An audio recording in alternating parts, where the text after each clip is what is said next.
President-elect Joe Biden unveiled the American Rescue Plan, interesting name, which is his $1.9 trillion stimulus proposal. What's in it? Is there another stimulus direct payment to you? I got those details coming up.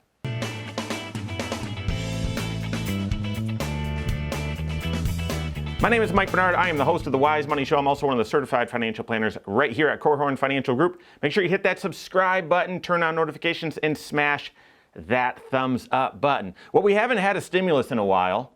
Just kidding. It's been 2 weeks. And as soon as they passed the last one, we all knew this was coming. I did a video 2 days ago, I think 3 days ago, about this plan was inevitable. So we've got it. Joe Biden, President-elect Joe Biden, released his $1.9 trillion stimulus plan yesterday. I'm going to tell you what's in it. But before we get into that, let me just tell you, 1.9 trillion. This is on top of the 900 billion. Let's just round it up to a trillion because it was actually a lot more with omnibus spending and all that. And on top of the, what was the CARES Act? Was it 2.3 or 2.7? So anyway, we are now north of $4 trillion in stimulus if this thing gets passed. It gets past $5 trillion, right? Somewhere in there of just stimulus on top of the $4 to $5 trillion that's just normal running of our government. I mean, check out the video from a couple days ago. I mean, how in the world did they come up with this? And again, I'm wondering, where are the boundaries? Where are the financial boundaries anymore? Some people say it doesn't matter. And then I think there's the rest of us that say, hey, if I'm on the receiving end, great.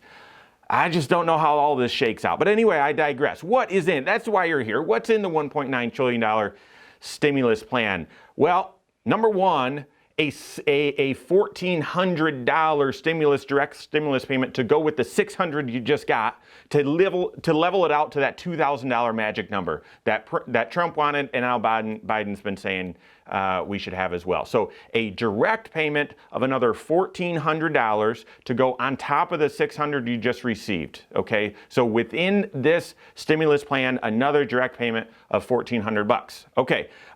Would if you got this $600, if you were eligible, would you be eligible for this $1,400? I would assume so. I haven't seen anything else that says this bill fixes the dependent child, the adult child sort of issue that we all know has been a problem. So I would assume the same requirements would apply. I haven't seen the details, but if you receive the $600, you'll receive this $1,400. So that's the big one, direct payment. Second big one was the one I didn't really understand coming out of the last stimulus that was passed 2 weeks ago.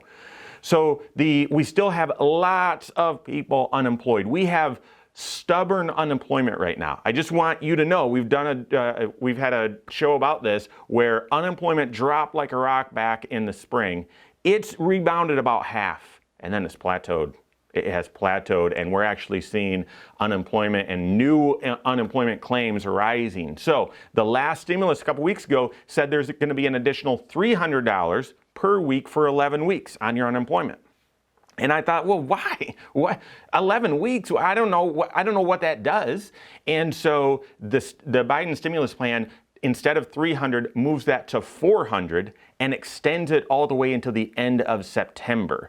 So I'm not saying I'm for or against that. It just, to me, that makes a little bit more sense than what currently is in place. That extra $300 is already being paid out. People are receiving that. The folks are receiving that. So if you are, and this Biden tax or Biden stimulus proposal becomes law, that will shift to $400 and it won't expire in March. It will expire at the end of September. So those are the big ones, direct payment and unemployment.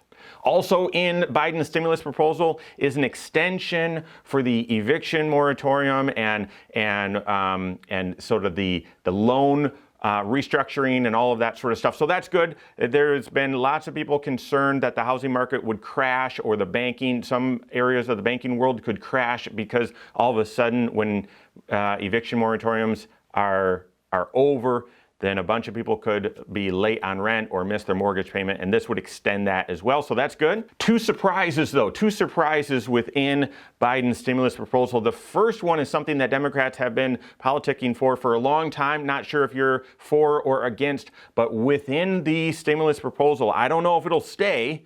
Congress might fight on this one, but increasing the minimum wage to $15 an hour. You know, this has been talked about a lot. There's been a lot of attention surrounding this issue for the past several years, and they tucked it into this stimulus bill. So I'm not sure if that's stimulus or if they're just trying to make that a law. But yeah, at least it's in the plan. So we'll see if that if that carries water and makes its way through as Congress debates this. And then the other thing is an increase to the child tax credit for this year only. You know, child tax credit used to be $1,000 for any dependent child under the age of 17. Trump tax laws moved that from $1,000 to $2,000 and then gave you a little extra if you have a child 17 or older. But within the stimulus plan, this would move it just for this year only, 2021. That's what I'm seeing. It would move it from $2,000 to $3,000 and would make 17-year-olds eligible. And if you have a younger child, ages, I believe it's younger than 6, you'd actually get $3,600, and the whole thing would be refundable, which means if you didn't pay any tax, you could get the entire credit as opposed to usually you just get a partial credit for it.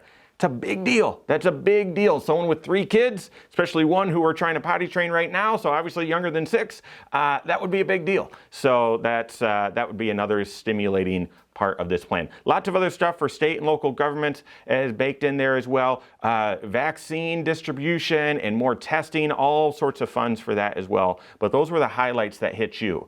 There's a lot of question about, is there going to be student loan forgiveness in the package? Now, Biden's been a big proponent for giving some student loan forgiveness. I did see some research that said tucked in there, they'd want to put a $10,000 student loan forgiveness, but it's not hitting the headlines anywhere else. I've only seen it in one spot, and we don't have the full actual bill yet, so I can't tell you if it's in there. Just don't be surprised. If there is some student loan forgiveness in there, it's likely to be around $10,000, but I haven't seen it making headlines, so it might be left out. Work with your certified financial planner. Whether this impacts you or not, make sure you're taking the right steps in your financial life. If you don't have a CFP on your team, you can contact one on my team. Find us online, wisemoneyshow.com or corehorn.com. That's Corehorn with a K. Or just send us an email, info@corehorn.com. All right, there you have it. Go out and take your next wise step in your financial life.